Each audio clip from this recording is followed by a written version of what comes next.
প্রিয় ছাত্ররা, আমি সুশোভন মাইতি নিয়ে চলে এসেছি আর একটা নতুন ভিডিও নিয়ে। আজ আমরা ইবিটিএ হায়ার সেকেন্ডারি টেস্ট পেপার 2024-25 বর্ষের এসসি 230 এই পেজের এমসিকিউ এবং এসএকিউ কোশ্চেনগুলি আলোচনা নিয়ে।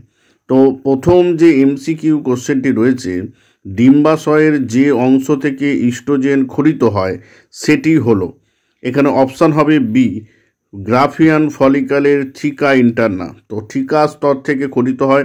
এছাড়া মনে রাখবে যে গ্রাফিয়ান ফলিকলের গ্রানুলোসা কোষস্তর থেকেও কিন্তু এই ইস্ট্রোজেন খরিত হয়। 2 নম্বর কোশ্চেন রয়েছে ইমাস্কুলেশন হলো, এখানে অপশান হবে বি, পরাগধানীর অপসারণ। 3 নম্বর কোশ্চেন রয়েছে গর্ভ নিরোধক বড়ির গুরুত্বপূর্ণ উপাদান হলো, এটা হবে ডি, প্রোজেস্টেরন। এরপরে 4 নম্বর কোশ্চেন রয়েছে মেন্ডেল তত্ত্বের ব্যতিক্রম হলো, এখানে দেখো সহপ্রকটতা অসম্পূর্ণ প্রকটতা, এটা কিন্তু প্রথম সূত্রের ব্যতিক্রম এবং দ্বিতীয় সূত্রের ব্যতিক্রম হচ্ছে লিঙ্কেজ। তাই মেন্ডেল তত্ত্বের ব্যতিক্রম এখানে অপশান হবে ডি, ওপরে সবকটি। 5 নম্বর কোশ্চেন রয়েছে হিমোফিলিয়ার জন্য দায়ী জিন, এটা হবে অপশান ডি, এক্স ক্রোমোজোম বাহিত প্রচ্ছন্ন প্রকৃতির। 6 নম্বর কোশ্চেন রয়েছে ডাউন সিনড্রোমের কারণ হলো, এখানে অপশান হবে সি, এ বি উভয়, অর্থাৎ নন ডিসজাংশনও হবে এবং তার পাশাপাশি অতিরিক্ত 21 নম্বর ক্রোমোজোমের উপস্থিতির কারণে উৎপন্ন ট্রাইজোমি, এ বি উভয় হবে। 7 নম্বর হচ্ছে কনবার্গের উৎসেচক বলা হয়, এটা হবে ডিএনএ পলিমারেজ 1। ঠিক আছে, ডিএনএ মনে রাখবে, খুব ভালো কোশ্চেন এটা, কনবার্গের উৎসেচক ডিএনএ পলিমারেজ 1। 8 নম্বর কোশ্চেন রয়েছে ইন্ডাস্ট্রিয়াল ম্যানালিজম হলো কোনটির উদাহরণ, ইন্ডাস্ট্রিয়াল ম্যানালিজম অবশ্যই এখানে অপশান হবে এ, প্রাকৃতিক নির্বাচন।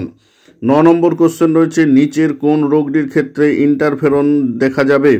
দেখো, ইন্টারফেরন সাধারণত ভাইরাস আক্রান্ত কোষ থেকে খরিত হয়।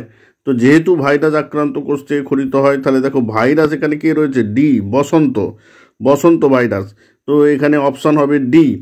পরের 10 নম্বর কোশ্চেন রয়েছে কোন রোগটি শনাক্তকরণের জন্য ওয়াইডাল পরীক্ষাটি করা হয়, এখানে অপশান হবে বি, টাইফয়েড রোগের জন্য ওয়াইডাল টেস্ট করা হয়।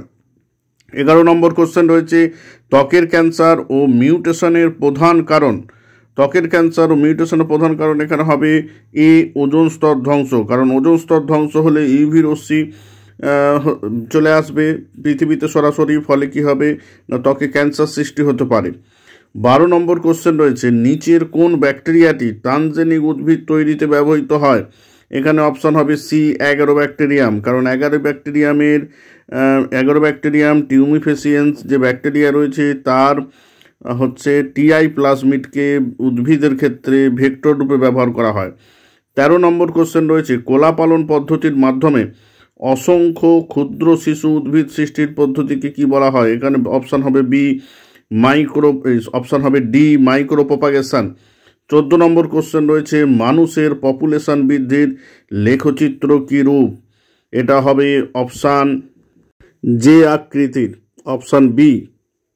এরপরে এসএকিউ কোশ্চেন, 2 দাগের এসএকিউ কোশ্চেন রয়েছে। প্রথম কোশ্চেন রয়েছে ক্রিসকস উত্তরাধিকার কি, ক্রিসকস উত্তরাধিকার মাতামহের এক্স ক্রোমোজোমস্থিত প্রচ্ছন্ন জিনের বৈশিষ্ট্য যদি কন্যার মাধ্যমে তার দহিত্র অর্থাৎ নাতির কাছে সঞ্চারিত হয়, তাহলে সেই ক্রসকে আমরা ক্রিসকস উত্তরাধিকার বলবো, ক্রিসকস উত্তরাধিকার। ঠিক আছে, মাতামহ অর্থাৎ মায়ের বাবা, পিতা যেটা আর কি। পরের কোশ্চেন রয়েছে অথবা একের থেকে অথবার কোশ্চেন, একটি অটোজোমিও জেনেটিক রোগের নাম লেখো, এটা হবে থ্যালাসেমিয়া হবে, তারপরে সিকেল সেল অ্যানিমিয়া হবে, অ্যালবাইনিজম হবে। 2 দাগের কোশ্চেন রয়েছে একটি সিডাটিভ ড্রাগের উদাহরণ দাও, উত্তর হবে বারবিচুরেট। 2 দাগের অথবার কোশ্চেন রয়েছে গনোরিয়া রোগ সৃষ্টিকারী জীবাণুর বিজ্ঞানসম্মত নাম লেখো, নিসেরিয়া গনোরি, অবশ্যই নিসেরিয়া গনোরি নিচে আন্ডারলাইন করবে এবং বানানটি খুব ভালো করে সঠিক লিখতে হবে। 3 দাগের কোশ্চেন রয়েছে ভ্রূণ কোন দশায় জরায়ু গাত্রে রোপিত হয়, ঠিক আছে, উত্তর হবে ব্লাস্টুলা বা ব্লাস্টোসিস দশায়।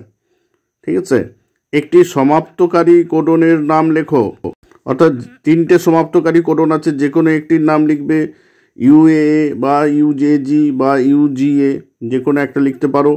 4 নম্বর কোশ্চেন রয়েছে, ম্যালিগনেন্ট ম্যালেরিয়ার রোগ সৃষ্টিকারী জীবাণুর নাম লেখো। ম্যালিগনেন্ট ম্যালেরিয়া উত্তর হবে প্লাজমোডিয়াম ফ্যালসিপেরাম। Plasmodium falciparum. ভিডিওটি ভালো লাগলে অবশ্যই লাইক, শেয়ার এবং কমেন্ট করো, এবং তার পাশাপাশি চ্যানেলটিকে সাবস্ক্রাইব করো এবং বেল আইকনটি ক্লিক করো নতুন নতুন ভিডিও পেতে। সবাই ভালো থেকো।